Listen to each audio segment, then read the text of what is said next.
Tutti Maya, Sitira, Sitira.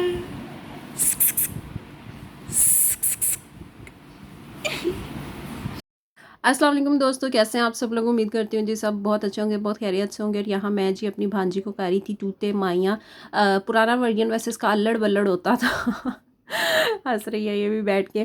और फिर जी हमने इसके नेल कट करने थे, तो हम मतलब इसके सामने 100 तरह के जतन कर रहे थे। वैसे ये बड़ी नाइस बच्ची है, कोई शोर वोर नहीं मचाती है, आराम से ही कटवा लेती है। बस इसे हल्का सा एंटरटेन करना पड़ता है। और इसके बाद जी इसके बाल काटने हैं, इसकी टिन शिंट करनी है तो वो भी आप कर सकते हैं। इसके नाखून काटने हैं तो वो भी काट सकते हैं आराम से। बस आपको हल्का सा इसको एंटरटेन करना है थोड़ा सा। वरना कुछ बच्चे तो ऐसे होते हैं कि मतलब कुछ भी कर लो तो वो काबू में नहीं आते। और यहाँ पे जी नेल्स लग रहे हैं। अब आप ये ना समझिएगा कि हम उसको नेल लगा रहे हैं। ये उसकी जी, ये मेरी दूसरी भांजी है। और उसको तो नेल लग ही नहीं सकते, वो अभी बहुत छोटी है। और यहाँ पर जी हम मस्ती कर रहे थे और हम इसके साथ इस तरह से इसको जी आर्टिफिशियल नेल लगा रहे थे। और खैर लगाए हमने उल्टे ही थे, गलत लगाए थे। लेकिन यह कि इतने प्यारे माशाल्लाह इसके गुपलू गुपलू से हाथ लग रहे थे। और जितनी मतलब इसकी छोटी बहन अच्छी है, वो क्वाइट है, उसको कुछ भी कर लो तो वो आराम से ही काबू में आ जाती है, उतनी ये लड़ाका तैयार है। और मतलब इसको लगाया और फिर ये फ़ौरन से कहने लग पड़ी मेरे नेल्स उतारो, मेरे नेल्स उतारो। मैंने बल्कि ख़ुद ही इसने उतार दिया और फिर रो रही थी कि इनको मेरे हाथों से रिमूव करो। डेफिनेटली बच्चे अनकम्फर्टेबल भी हो जाते हैं। हम लोग बड़े अगर आर्टिफिशियल नेल्स वेयर कर ले तो हम इतने अनकंफर्टेबल हो जाते हैं, तो वो तो अभी बहुत छोटी सी बच्ची है। एनीवेज फ्रेंड, माशाल्लाह दोनों भांजी मेरी बहुत प्यारी हैं और बहुत नाइस है। लेकिन बड़ी वाली का मिजाज थोड़ा और तरह का है, छोटी वाली का और तरह, या शायद अभी वो छोटी है इसलिए अभी जब वो बड़ी होगी तो पता चलेगा कि उसके क्या नखरे हैं। और यहाँ पर जी बच्चों के फीडर बनाने के लिए मुझे दे देते थे। और मुझे तीनों में ना इतना अजीब सा सीन था, मुझे याद नहीं रहा तीनों का एक साथ। मैं बार बार पूछ रही थी कितने में कितना, कितने में कितना, क्योंकि अम्मियों का ये भी बड़ा आजकल वो एक अजीब सा ट्विस्ट चल रहा होता है ना। 110 में 2 स्कूप, 125 में 3 स्कूप, ये वो तो मतलब इतना हेक्टिक लग रहा था मुझे ये सब। और फिर जी हर बच्चे का एक अपना ही दूध था मतलब। और मुझे कह रही थी इस फीडर में ये डालना, इसमें ये डालना। तो मैं कहा इस तरह तो मैं भूल जाऊंगी। मैंने अपनी सिस्टर से बोला तो मैंने हर फीडर के पीछे जिस जिस फीडर में जौन जौन सा दूध ऐड करना था उस तरह से ऐड कर लिया। तब मैंने कहा मैं भाई इसी तरीके से चल सकती हूँ, इतनी मैं एक्सपर्ट नहीं हूँ अभी कि मुझे याद रहे कि ये किसका है, ये किसका। और ये जो स्कूपों वाला भी हिसाब है, मैं डालते वक्त भी पूछ रही थी इसमें कितने स्कूप, इसमें कितने स्कूप, तो वो हंस रही थी। लेकिन खैर जी बच्चे माशाल्लाह बड़े प्यारे होते हैं और उनके लिए कुछ भी करना हो तो बड़े दिल से किया जाता है। और मेरी भांजियाँ भी माशाल्लाह इसी तरह से हैं, मैं उनके काम बहुत शौक से करती हूँ और अच्छा लगता है, करके मज़ा आता है। उसके बच्चे वैसे ही अल्लाह ताला की इतनी बड़ी नेमत होते हैं और फिर प्यारे भी उसी तरह से लग रहे होते हैं और उनका काम करने में भी उतना ही मज़ा आ रहा होता है। अल्लाह ताला ने ये मेरे ख्याल से इससे बड़ी और इससे खूबसूरत नेमत आपकी ज़िंदगी में कोई नहीं रखी होती। उसकी हर नेमत का ही शुक्र है। लेकिन यह है कि मुझे तो बच्चे बहुत ज़्यादा पसंद है। उसके बाद जी यहाँ पे मेरा भाई की फरमाइश थी कि मुझे बना के दो, क्या बना के दो, पिज़्ज़ा ब्रेड बना के दो। तो मैंने कहा जी ठीक है जनाब बना देते हैं। और पिज़्ज़ा ब्रेड बनाते हुए जो ट्रेजेडी मेरे साथ हो गई वो आगे जाके मैं आपको बताऊंगी, आपको बल्कि बताऊंगी नहीं, मैं आपको साथ में दिखाऊंगी भी।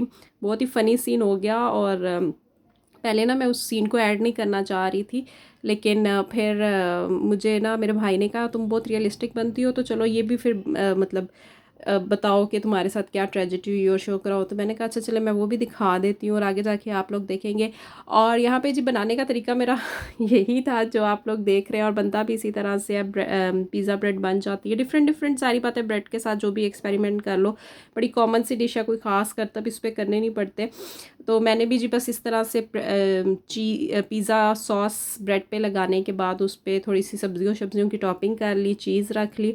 और उसके बाद जी पैन है आपके पास तो पैन में डाल के इसको हीट दे लें, या अगर आपके पास तवा है नॉन स्टिकी, मेरे पास नॉन स्टिकी तवा है तो बस मैंने इस पर थोड़ा सा बटर ऐड किया। और अब मैं जी इसको इस तरह से रख दूँगी और उसको ढक देना होता है ताकि वो हमारी जो चीज़ है वो अच्छे से मेल्ट हो जाए। हुआ मेरे साथ ये कि मैं आपको दिखाती हूँ कि कुछ इस तरह से हुआ है। मैं जो है ना, ये देखिए आप लोग, उल्टा करके आपको दिखाती हूँ। हुआ कुछ यूँ और ये हो गया, ये ट्रेजेडी होगी मेरे साथ। पहले मैं इसको वेस्ट करने लगी, फिर मेरा भाई कहता है कि रियलिस्टिक बनती हो अच्छा मैसेज आ गया जी बीच में। तो फिर ये भी दिखाओ ना अपना कारनामा, तो मैंने कहा मैं दिखा देती हूँ, मेरी ऑडियंस ये भी देख लेगी और कुछ नहीं कहेगी। खैर जी फिर फटाफट से उसे बटर जाम का एक पीस बना दिया। मैं कहा फ़िलहाल इसी से गुजारा करो।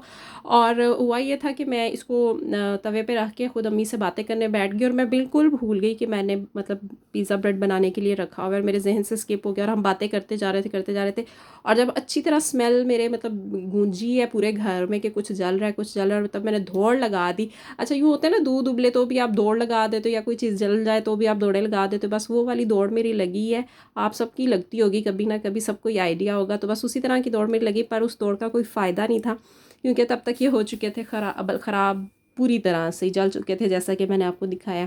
उसके बाद जी हमने खाना शाना बनाया। खाने में हमने राइस बना लिए और साथ रायता शायता बना लिया। उसके कुछ देर बाद हमने फ्रूट काट के खाना शुरू कर दिया।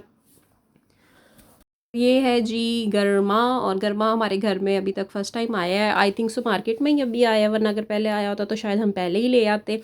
लेकिन मुझे बहुत ज़्यादा पसंद है ये गरमा, खरबूजा, इस तरह के आइटम, तरबूज वगैरह बहुत अच्छी लगती है मुझे। और फ्रूट तो वैसे ही इतना पसंदीदा है मेरा।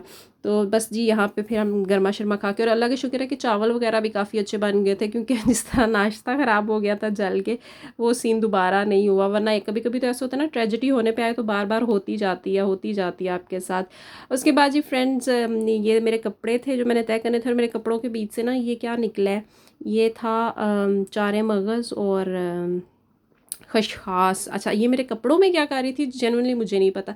एक्चुअली ये वो एक रेड कलर के शॉपर में जो अभी आप देख रहे हैं इसमें बंद थी, और बस मैंने वो अपने कपड़े निकाले हैं तो उसमें ये भी ऐड थी, तो मैंने कहा चले इसको साइड पे करते हैं।